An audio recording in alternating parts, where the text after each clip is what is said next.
Good morning सर्वांना. तर आज यांनी मला सकाळी सकाळीच लवकरच डीमार्टला सोडलं होतं आणि ते बोलले तू तुझी खरेदी कर, तोपर्यंत मी माझी खरेदी करतो. आणि डीमार्टला गेलं आणि आपण नको ते वस्तू घेतले नाही असं कधी होतच नाही, हमेशाच वेगळंच जातं. मला डुग्गूसाठी थोडेसे कपडे पाहिजे होते.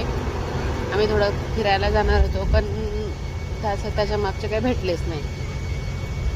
म्हटलं चला दुसरं काहीतरी पाहूया. तोपर्यंत डीमार्ट शोधून शोधून शोधून एवढं सामान घेतलं मी.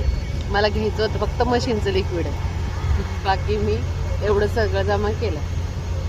त्यानंतर म्हटलं आता चला आपण थोडंसं काहीतरी खावं, पण खायला इथं जवळ काहीच नव्हतं. इथला जो पॉपकॉर्नचा स्टॉल आहे तो पण बंद झालेला.